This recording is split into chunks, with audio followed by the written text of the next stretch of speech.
So what's going on with the economy? What's going on with the stock market? Remember, the stock market is not the economy and vice versa. April 4th, we had unemployment. Basically, we're at 4.2%. It hasn't really changed much since May of 2024. We added about 228,000 jobs, which was more than expected. On March 28th, we had consumer sentiment. This came in very low. It dropped about 28% year over year. We also got disposable personal income. That's up 0.9%, personal income up 0.8%. Personal consumption expenditures are up 0.4%. Remember, we're looking back about 1 month, so this doesn't take the tariffs into effect. So the big thing that's impacting markets right now is on April 2nd, President Trump went through and said, we're going to have Liberation Day, we're going to have tariffs on every country effectively. What he was saying is we were going to escalate these to these numbers shown here, which were pretty high. But effective April 5th, we had a 10% tariff on pretty much all imports. There's a 25% tariff on steel and aluminum and car parts and vehicles from overseas. In addition to all of those tariffs on April 9th, all of those would have been escalated for the countries named. Basically, 20% for the EU. China was supposed to go to 34%, but then that went to 54, and then 104, then 125, and now it's up to 145% tariff on Chinese goods, 24% on Japanese goods, Vietnamese goods at 46%, any goods from South Korea at 26%, Taiwan was 32%, anything from India about 26, 27%. So with all these tariffs going into effect, or people believing they were going to go into effect, Apple actually shipped out over 600 tons of products flown from India to the United States prior to all these tariffs being escalated. And that was about 1 to 1.5 million iPhones, basically so that they would have a couple of months supply, about 1 to 3 months, depends how many get purchased, of course, before tariffs go into effect. About 90% of iPhones are made in China at the moment. So if you have a 145% tariff, I'm seeing things where it might be about $2,500 for an iPhone that would have been about $1,600 before. So leading up to April 5th, we started seeing stock market drops very rapidly. On April 9th, it extended the drop. About halfway through the day, President Trump said, all right, we're going to pause this for 90 days because he had some concerns. People were like, well, why was that? Well, the stock market was now in a bear market, but I don't think that was the major concern. The major concern was that the 10-year and the 2-year yield for bonds effectively started going up very rapidly. So we inverted for a long period of time, and then we started to go up and uninvert, and now we got above 0.5 on that 10 and 2 spread. So why is that important? Well, each time we've gone from an inversion and we've gone up to that, 0.45, 0.55, it was at the very beginning of a recession. This happened in July of 1990, February of 2001, October of 2007, March of 2020, and that just happened a couple of days ago. So that being said, it's a fairly decent indicator of you're going into a recession if you are not already in a recession. That's a major concern, and we were also selling off a large number of bonds to fund the federal government. So I think that's partially why we had that 90-day pause. And there were some messages that Trump put out right before this happened, basically an indication that this was going to happen, that he was going to pause it. All these increases are paused on every country except for China. And China is now looking at the 145% tariffs at the moment. What we're also seeing is that many U.S. companies are asking Chinese manufacturers to drop the price of their goods by about 30%. And a lot of them just don't have the wiggle room to do that. So then the U.S. companies are canceling the orders with Chinese manufacturing. If that happens, there's going to be a lot of pain in manufacturing in China.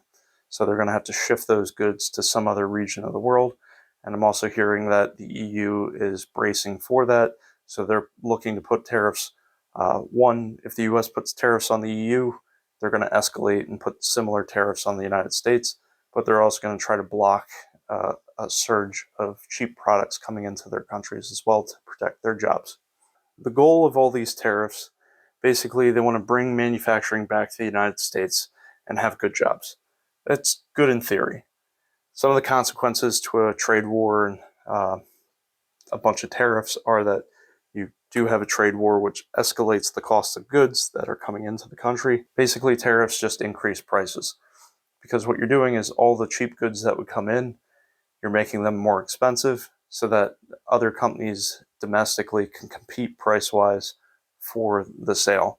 But in order to do that, you're going to have to buy the more expensive product because now the cheaper product is the same price or right around there. So either way, if you buy domestically or internationally, now it's expensive. So Smoot-Hawley did this back in 1930. Basically, this was during the Great Depression. Many people think that it actually made the Great Depression last longer and was much deeper than it had to be because it led to a reduced amount of trade. And I think it was about 20% tariffs back then. So think of it this way. If I'm really good at growing corn and soybean and I can have pigs and pork and stuff like that, I have a lot of excess. Well, since I'm so good with that, I can sell that excess somewhere else. So maybe I export that. And then maybe someone else is really good at growing coffee and cocoa beans for chocolate and bananas and mangoes and stuff like that. So they grow a lot of that and they can export it to us.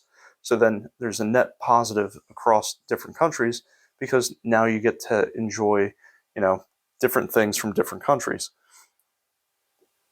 It's also not really protecting us because the United States is not going to grow bananas, mangoes, cocoa beans, or coffee beans because it doesn't really grow in the climate that we live in. So the area that it could benefit is basically cars, cell phones, computers, things like that that could be assembled in any country. You do have to set up a facility, you do have to hire people, you have to have machinery, and from experience, if you want to build a building, it's going to take 1 or 2 years. Then to get the machines in place, it's going to take another 1 to 2 years. To get everybody hired, maybe that takes a few months, and then to train them is another few months. And that's just to get it up and running. You're looking at probably 3 to 5 years before you can actually manufacture a lot of things in the United States. There's probably going to be another election by that time. So I think a lot of companies are just going to say, we're going to invest a ton of money so that you could not tariff us and basically not follow through on that, 4 years from now. The Fed had its FOMC meeting. They held the interest rate at 4.25% or 4.5%. They still have a dual mandate, basically maximum employment, price stability. They're targeting 2%. We just got an update on the CPI. So we're at 2.4% CPI across all categories, and we're at 2.8% CPI on the core inflation. So that's minus food and energy. So April 10th, first quarter of 2025 GDP now estimated Atlanta Fed. We're looking at a minus 2.4% GDP. So that's the first quarter of negative GDP. And if we have a second quarter of negative GDP, we're basically in a recession by classical definition. But if you see more layoffs and not as much job hirings, raise in unemployment, that is more of the new way people define it. So on April 4th, we had JP Morgan, Poly Markets. They said over a 60% chance of recession. This is with the thought of these tariffs going into effect. So let's look at some history. So if we look at September of 2007 through March of 2009, basically the stock market, S&P 500 lost 57%. If you look February through April of 2020, we lost 34%. December of 21 through September of 22, we lost 25%. Right now, we're looking at less than 20% drop on the S&P 500. I think we're going to end up somewhere between what we've seen in the more recent past. So I'm going to say that the price target for me is somewhere below $460 a share, down to maybe $263 a share. So with this information, what did I do? I bought basically put options with a strike price of $500 a share, with $100 a share protected by the put. So this has an expiration of June 20th, 2025. So if the price goes below $500 a share by that time, effectively it's in the money. So then I make money as the stock market falls. And then the cost I paid was a bit steep at the time. It was $25.50 a share, and it protects 100 shares. What I'm seeing right now and for the last couple of days is we have a put to call ratio above 1. This means that more people think that the stock market's going to fall than rise. If you see more calls than puts, then people are optimistic and think that the stock market's going up. So that gives me an indication that we're going to see more pain going forward. And what we're seeing right now is we see a drop, goes up, basically goes down, and then at this point, that's when the 90-day pause got announced. So everybody jumped back in, so that it went to $5.48 per share.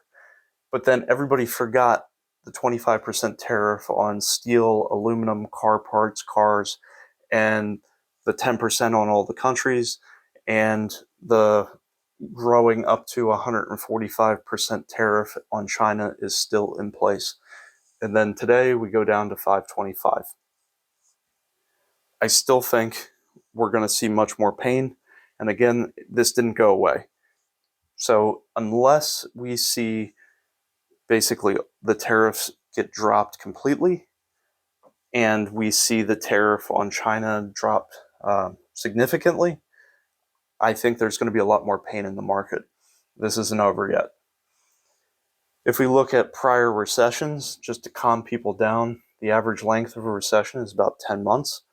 Typical unemployment is somewhere about 6 to 15%. It usually averages somewhere around 8%. We did get up to 25% once, and that was during the Great Depression. But normally, during most recessions, if the average is around 8%, you would have about 92% of people would stay employed. So it's not as bad as what people hear when they hear recession. People panic. It sucks if you're one of the people that loses their jobs, but for the vast majority of people, that would not be the case. So what else am I doing? Well, I'm still dollar cost averaging. I'm still buying the S&P 500. Guess what? It's on sale. I do have that downside protection, so if it drops to pretty much nothing, I'm still getting $500 a share. And I still am buying about 10% international stocks, and I started buying more bonds. I'm also buying bonds. So I wasn't buying bonds for a period of time, especially as interest rates were going up. But now, as I think interest rates will ultimately have to drop if we hit a recession, basically bonds are inversely proportional to interest rate. So if the interest rate goes down, the existing bonds value goes up, but new bonds will be issued with a lower basically yield. That's why I'm doing that. TLT call options, I do have those for 2027. TLT is 20 plus year bonds. Any of these puts or call options or UVXY, which is tracking the VIX, effectively, these are higher risk things. This is more speculation, less investing. The 80% S&P 500, 10% international, and approximately 10% bonds. This is really investing. So this is most of my money is in here. Very small percentages in the options and UVXY. For UVXY, I bought a lot of these at $21 to $24 a share. It went up to $41, $47, $41. When it came down from $47.69, I did have some 30% trailing stops on them. So they did sell off in the mid 30s. So when that happened, I locked in about a 70% gain. I do have some, I have another, $1,000 or a couple $1,000s of those. And if it gets worse is what I'm thinking, then those values will go up. So what does UVXY actually track? Well, it's 1.5 times basically a VIX. The VIX is tracking volatility, or in other words, when people are fearful, this goes up. When there's good times, it goes down. So I'm using that to make money as people panic. So why do I stay calm during all of this? I'm going to have 6 or so months of emergency funds so that if anything happens, I have money to pay my bills and I don't have to go into, debt, or I don't have to go and sell off stocks to live. Right now, I'm holding more than a year's worth of emergency money just in case anything happens. As things get better and I see the market recover, I'm going to deploy a lot of that money back into the stock market. I'm still dollar cost averaging every paycheck, but I'll take the other 6 months and invest that as well. For any money that I would need in the next 5 years, I keep that in high yield savings and CDs, so they're FDIC up to about $250,000. So I'm good there. And anything greater than 5 or 10 years, that pretty much goes into stocks and some bonds. So that way, if there's a downturn, I'm not too worried about it. I just let it sit there and it will come back generally. Just remember, all investments carry risk and they can lose value. Prior performance does not guarantee future performance. If you're interested in learning more about how to make more money, how to save money, and how to invest or be an entrepreneur, this is a channel for you. I cover all of those topics. I hope you join. I also have a Discord channel if you ever want to talk. All right, well, thank you for watching. Please subscribe and have a great day.